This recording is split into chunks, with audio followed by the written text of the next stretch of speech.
bienvenue dans l'interview et on continue notre série avec les petites listes. Aujourd'hui, j'accueille Victoria Austrade. Bonjour. Bonjour.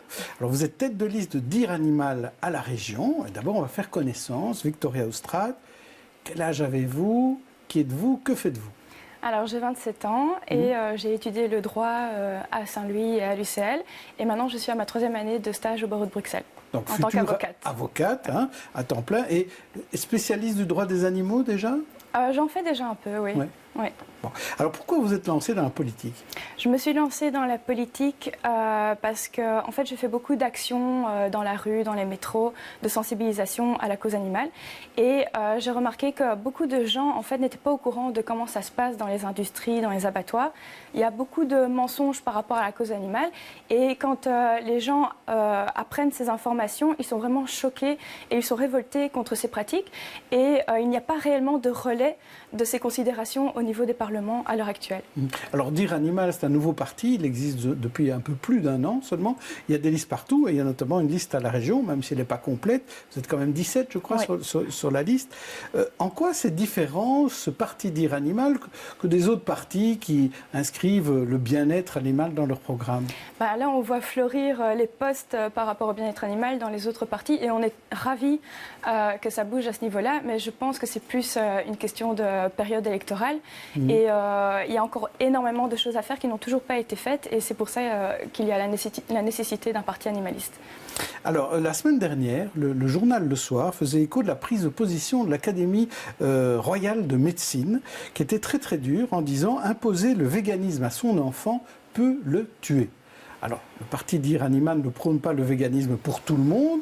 Ceci étant, quelle est votre réaction quand l'Académie royale de médecine dit cela en disant c'est dangereux de soumettre son bébé, son enfant, à un régime pauvre en protéines ou pauvre en plein d'éléments nécessaires à la croissance? Je pense qu'on a pris vraiment quelques cas très rares qui sont arrivés de malnutrition, etc. Bon, il y a de la malnutrition, même chez les omnivores, il y a de la malnutrition partout. Oui. C'est vraiment une question de... Les parents devraient faire attention à leur enfant, aux besoins de leur enfant. Et s'ils voient que le véganisme ne marche pas pour l'enfant, il faut changer. Je veux dire, l'intérêt de l'enfant doit être supérieur pour un parent, donc c'est logique.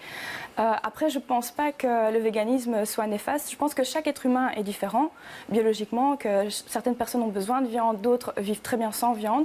Et c'est pour ça qu'on ne peut pas imposer le véganisme à tout le monde, c'est sûr. Mais alors, pour être bien clair, le parti Dire Animal, est-ce que vous êtes contre la viande? Est-ce que vous êtes contre ceux qui mangent de la viande? On n'est pas contre ceux qui mangent de la viande, mais on pense qu'on est à l'heure actuelle dans une surconsommation de la viande qui est néfaste pour la santé, pour l'environnement et pour les animaux qui sont dans des élevages industriels, qui sont dans des chaînes d'abattage qui se font à la chaîne et qui produisent énormément de souffrance.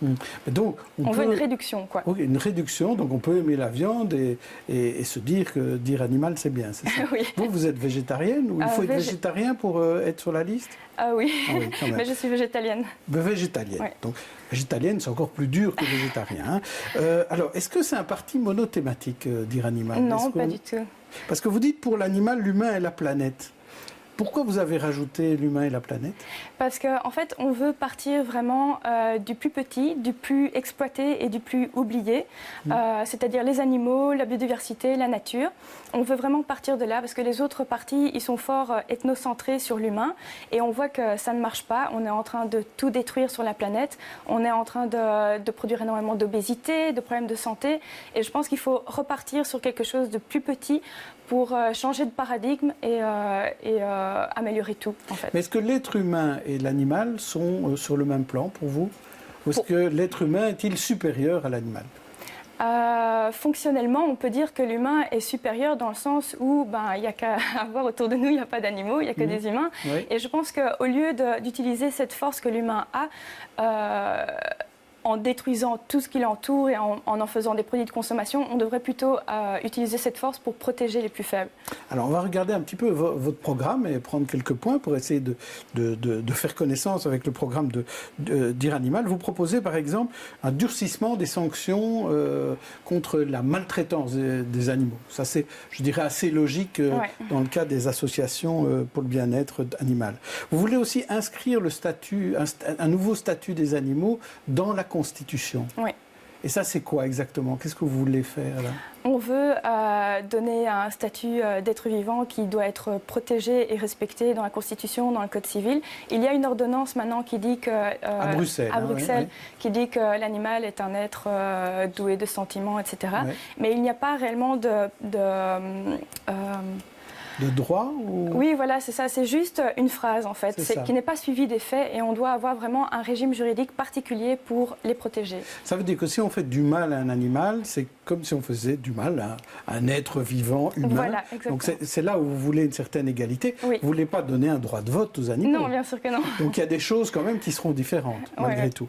Alors, vous parlez aussi d'une taxe sur la cruauté, sur les produits à base de viande.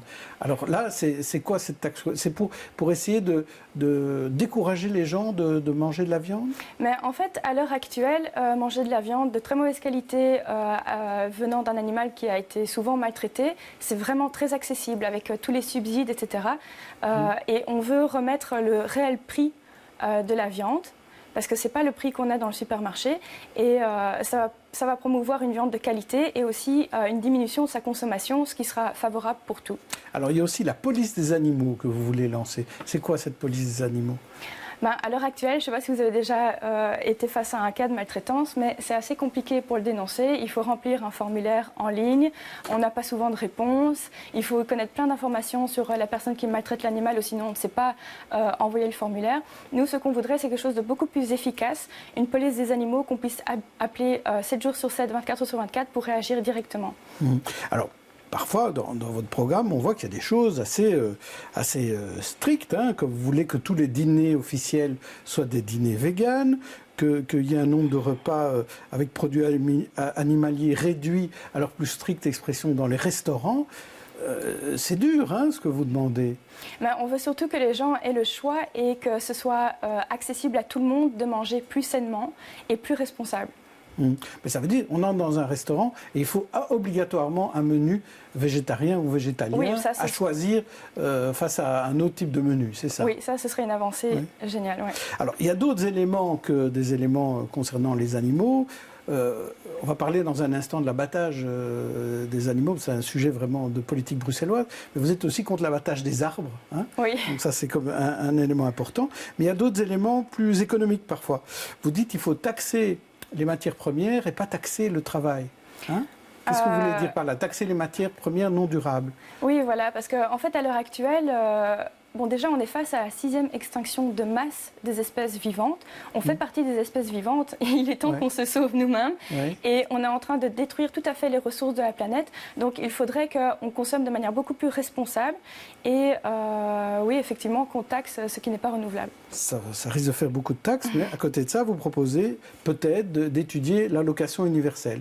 Ça peut être pour tout le monde, ça. Oui, on pense à faire des projets pilotes pour voir la faisabilité d'un projet comme celui-là. Alors, parlons de ce cas d'école de l'abattage.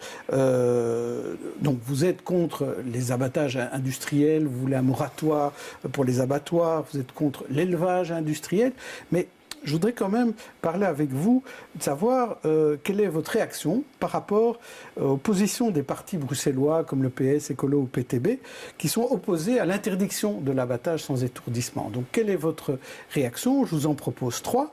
La première, c'est de dire, et je ne la vois pas très bien, c'est de dire que c'est irrespectueux. La deuxième, c'est réaliste. Ou la troisième, c'est hypocrite. C'est hypocrite. C'est hypocrite. Oui, c'est hypocrite parce qu'on est en période électorale et je pense que là, l'intérêt qu'ils prônent pour eux, c'est vraiment d'être élus, quoi.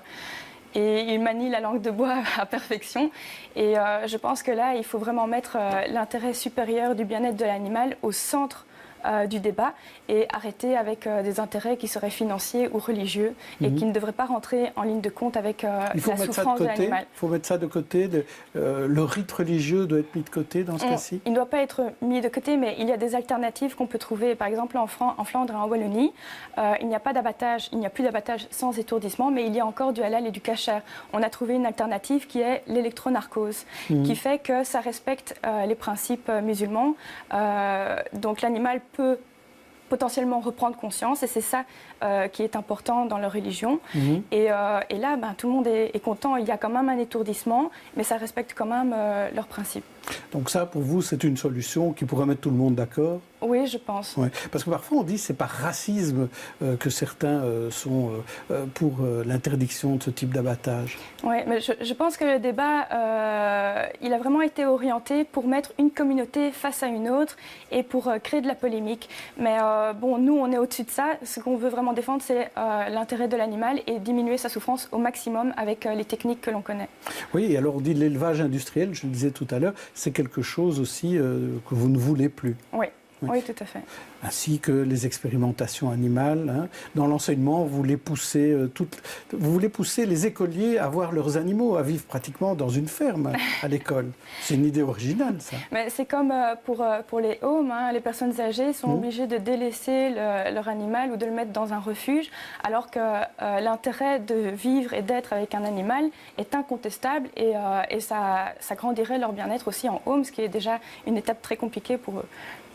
Eh bien, merci Victoria Osra de nous avoir expliqué tout ça. Demain, Stéphanie Meyer recevra la tête de liste de Plan B. Il s'agit d'Annick Le Técheur.